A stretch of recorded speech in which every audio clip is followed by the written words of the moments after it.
biwajhin jamalin la yara fil wujudi syai'an jamilan.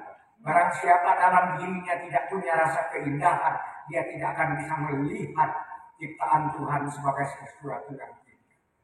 Jadi kalau hati saya tidak indah, saya tidak bisa melihat bahwa Kyai Asep itu orang yang terindah di Indonesia.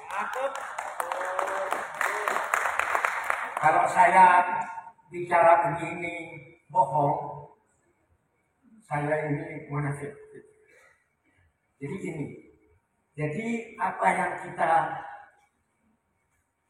tampilkan di sini ini sebenarnya uswah hasanah.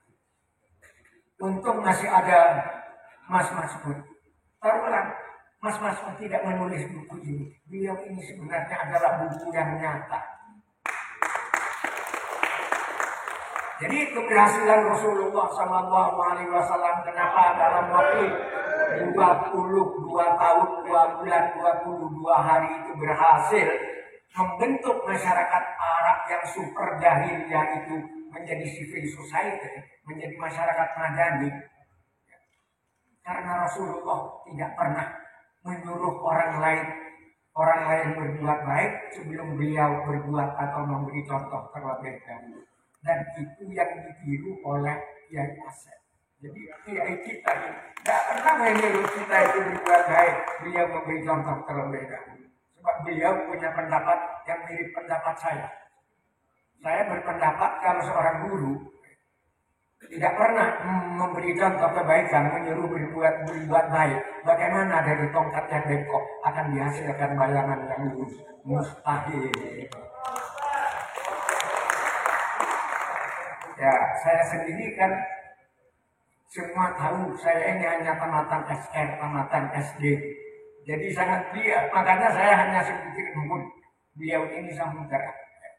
Jadi beliau profesor, kalau saya profesor itu singkatan Protolan Pemuda Ansor. Ya, tetapi kami ya waktu muda dulu, ya, tapi itulah kenapa saya masih sakit sampai tadi pagi itu pusing vertigo, tapi oleh Allah disembuhkan sehingga bisa ketemu. Kerinduan saya dengan teman-teman pejuang yang mencerdaskan bangsa di Pergunung ini, ketemu Anda itu penyakit saya seperti itu. Jadi inilah kenapa Pergunung ini sama dengan Kyai Asep. Kyai Asep itu kok NU? Iya. Kenapa kok NU? Tidak ada alasannya. Karena memang sejak dari janin beliau ini sudah NU. Tidak perlu alasan lagi. Sampai dengan saya ditanya, Pak Zawawi kok ikut NU? Saya sejak dari perut ibu memang sudah NU. Tidak perlu alasan lagi. Nikmat mengatakan.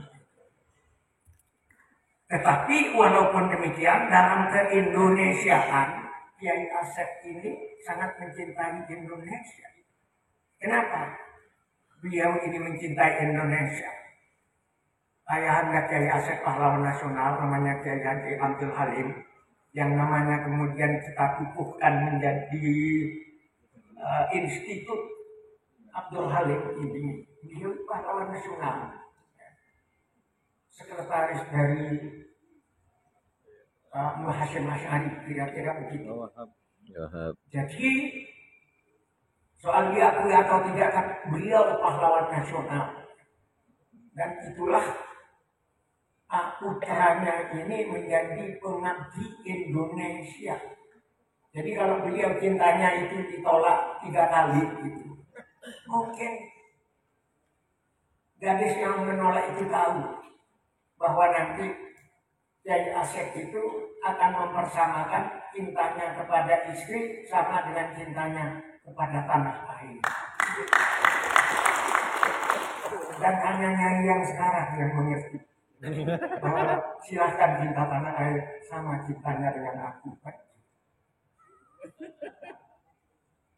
Karena hubul waton minal iman itu dari Makhluk Bangkalan kemudian dinukil oleh Mbah Wahab. Dan kenapa kita harus cinta kepada bangsa dan tanah air yang modelnya model NU ini, model Nahdliyin?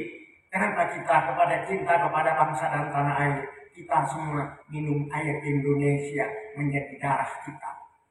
Kita makan beras dan buah-buahan Indonesia menjadi daging kita. Kita menghirup udara Indonesia menjadi nafas kita. Kita bersujud di atas bumi Indonesia, berarti bumi Indonesia adalah sajadah kita. Dan tiba-tiba saatnya kita mati, kita semua akan tidur dalam pelukan bumi Indonesia. Daging kita yang hancur membusuk akan bersatu kembali dengan harumnya bumi Indonesia. Maka tidak ada alasan untuk tidak cinta kepada bangsa dan tanah air. Tidak ada alasan untuk tidak cinta kepada bangsa Indonesia. Inilah kenapa kemudian Kiai Asep cintanya apa? Kenapa Kiai Asep itu mencintai istri karena Allah, mencintai bangsa dan tanah air karena Allah, dan itu tidak bisa diukur dengan berapa persen cintanya kepada istri, berapa persen cintanya kepada tanah air. Itu perhitungan yang tolol dan tidak ada pada diri Kiai Asep. Cintanya kepada istri 100%, cintanya kepada tanah air juga 100%. Cintanya kepada Allah tidak ada ukuran persennya. Inilah yang membuat kenapa beliau mencintai semua mahasiswa, semua orang Indonesia, mencintai Perbuno, mencintai seluruh bangsa ini. Karena beliau punya rasa cinta yang total kepada Indonesia. Kalau soal urusan perempuan, soal gampang itu. Jadi kita bisa mengatakan kepada perempuan, izinkan aku mencium sebutir debu yang melekat di ujung sepatu ini.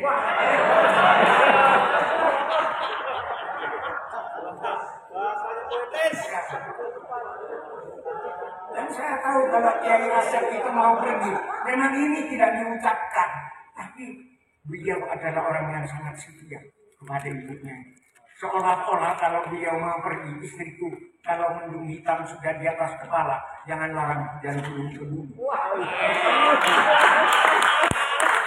Kalau angin bertiup dengan kencangnya, jangan larang daun-daun kering berguguran. Kalau senyummu, istriku, selalu mekar laksana bunga melati dalam hati.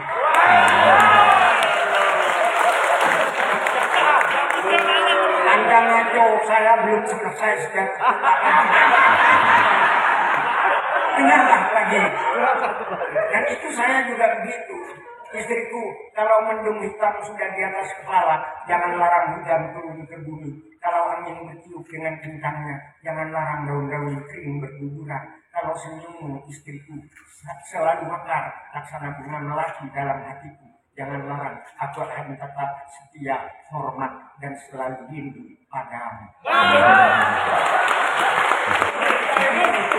Pentingnya cinta yang karena Allah. Cinta yang karena Allah. Inilah kepribadian beliau itu menjadi sangat menarik, ya. Karena kalau orang hanya berkata kan gampang, tapi mewujudkan perkataan itu yang sulit. Ada teman dari Tanah Ugi, dari Sulawesi Selatan di sini. Ada. Coba ngajong tangannya yang dari Tanah Ugi. Orang Ugi itu punya filosofi begini, sama dengan Kiai Asep. Ada yang minato tahu mulai tagaw upay tajanki. Kita disebut manusia karena kata, yaitu persamaan dari apa yang saya katakan dengan apa yang saya perbuat dan menepati janji. Bagaimana pendidikan yang hendak dibangun oleh Kiai Asep ini, yang dicontohkan oleh Kiai Asep itu, beliau sangat mengutamakan akhlak, tata krama. Itu penting.